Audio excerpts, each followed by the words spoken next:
ঢাকাবাসীর জন্য প্রকৃতপক্ষে যে কিছু করার সেটা কিন্তু তারা কখনো করেনি।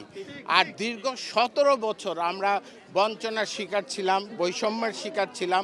আমাদের বাক স্বাধীনতা ছিল না, কথা বলার অধিকার ছিল না। একটা মানুষের মৌলিক যে অধিকার, সে অধিকারটুকু কেড়ে নেওয়া হয়েছিল।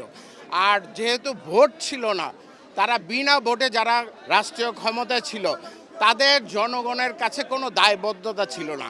যেহেতু জনগণের কাছে তাদের কোনো দায়বদ্ধতা ছিল না, সেজন্য তারা এই এলাকার উন্নয়নের জন্য কোনো কাজ করেনি। এই এলাকায় সমস্যা রয়েছে অনেক। আপনারা জানেন গ্যাসের সমস্যা রয়েছে, অল্প বৃষ্টিতে জলাবদ্ধতা তৈরি হয়, মুসল্লিদের মসজিদে যাওয়ার প্রতিবন্ধকতা তৈরি হয়, স্কুলগামী ছাত্রছাত্রীদেরও প্রতিবন্ধকতা তৈরি হয়। এই এলাকা সরু এলাকা, এই এলাকা ঘিঞ্জি এলাকা, রাস্তাঘাটের তেমন উন্নয়ন হয়। ৩০ দফার ভিতর অনেক দফা দেখেছেন আপনারা। মৌলিক অধিকারের কথা বলা হয়েছে, নাগরিকদের অধিকারের কথা বলা হয়েছে। একজন প্রধানমন্ত্রী দুইবারের বেশি প্রধানমন্ত্রী থাকতে পারবে না।